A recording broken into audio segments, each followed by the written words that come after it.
Halo sobat pembelajar, khususnya para siswa SMA kelas 11 MIPA. Berjumpa lagi bersama saya Pak Anu. Kita akan belajar biologi tentang sistem ekskresi. Nah, sistem ekskresi adalah sistem pengeluaran sisa metabolisme dari dalam tubuh. Ingat, pengeluaran ada 3 macam yang secara umum dikenal. Ada ekskresi, ada sekresi, dan ada defekasi. Kali ini kita akan mempelajari tentang ekskresi, yaitu pengeluaran sisa metabolisme dari dalam tubuh. Nah, sisa metabolisme dalam tubuh apa saja yang harus dikeluarkan?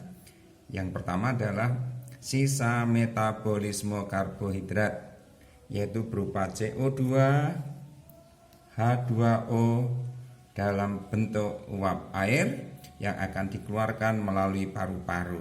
Sebagian H2O atau uap air ini dikeluarkan melalui ginjal, yaitu dalam bentuk urin, dan sebagian lagi dikeluarkan dalam bentuk keringat melalui kulit.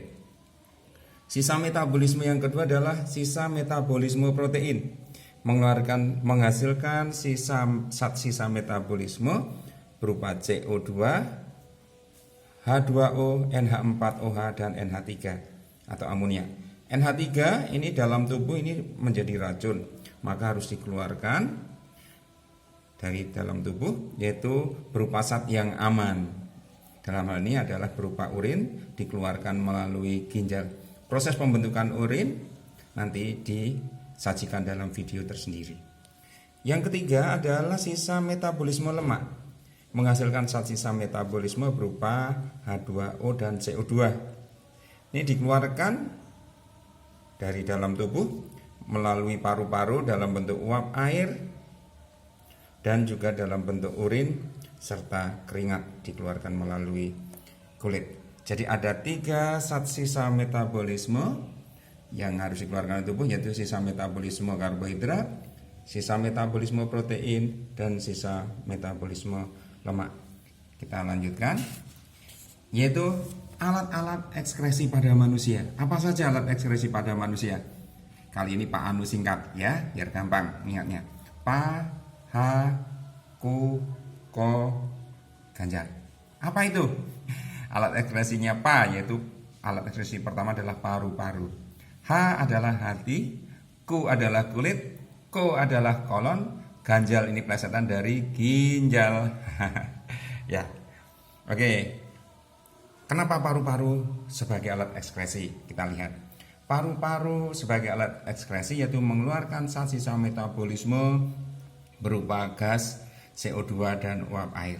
Ini pernah kita pelajari pada sistem pernapasan. Pernapas mengeluarkan zat-zat sisa metabolisme yaitu gas, CO2, dan uap air. Yang kedua, paha, hati. Alat ekskresi yang kedua adalah hati. Nah, hati ini sebenarnya punya banyak fungsi. Kita lihat ya. Fungsi hati apa saja kita lihat dari salah satu buku. Nah, ini adalah macam-macam fungsi hati. Bapak sampaikan biar mudah Bapak nyanyi ya. Nyanyi lagu anak-anak. Hati punya banyak fungsi, hati menyimpan gula, gula dalam bentuk glikogen dan menawarkan racun, tempat membentuk dan bongkar protein, juga sel darah merah, tempat membentuk dan bongkar protein, juga sel darah merah. Nah, itulah fungsi hati. Nah, kembali lagi. Hati sebagai alat ekskresi yaitu tempat merombak sel darah merah. Kenapa hati bisa merombak sel darah merah? Karena di dalam hati itu ada sel yang namanya histiosit. Fungsinya merombak sel darah merah. Kita tahu sel darah merah umurnya hanya 120 hari dalam tubuh kita. Setelah itu harus dirombak, dibongkar. Nah, hasil pembongkarannya peristiwanya adalah sebagai berikut, yaitu Hb, hemoglobin, dilepaskan dari sel darah merah dan dipecah menjadi 3 senyawa. Apa saja? Yaitu senyawa yang pertama zat besi, yang kedua hemin, dan yang ketiga adalah globin.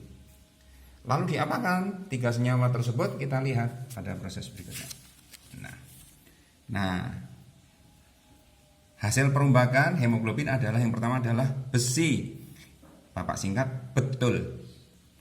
Ya, secara lengkap ada betul hemat BB kata guru Habibah.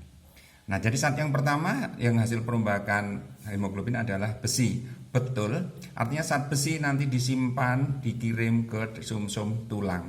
Betul itu artinya besi kirim ke tulang. Lalu hemat BB, ingat ya hemat BB bukan hemat bahan bakar tapi hemat BB. Hemat di sini maksudnya adalah hemin. BB yang dimaksud adalah bilirubin, biliverdin. Hemin akan diubah menjadi zat warna empedu yang namanya bilirubin dan biliverdin. Ngomong-ngomong mengenai zat warna empedu, kita lihat bahwa bilirubin dan biliverdin ini, ya, bilirubin dan biliverdin akan dikeluarkan ke usus dalam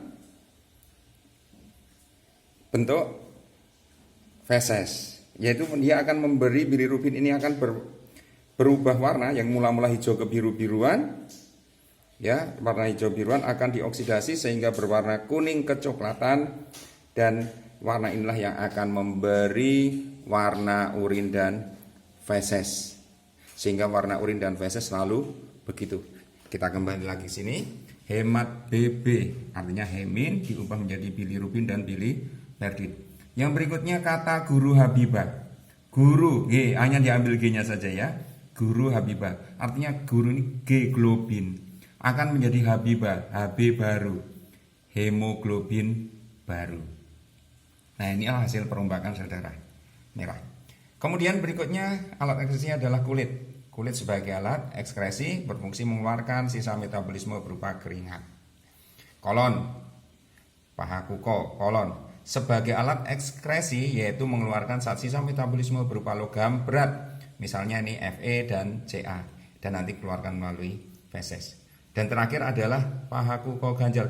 Ini maksudnya ginjal, yaitu mengeluarkan sisa metabolisme dalam bentuk urin. Proses pembentukan urin nanti dibicarakan pada video tersendiri. Terima kasih, semoga bermanfaat. Sampai jumpa pada video-video yang berikutnya.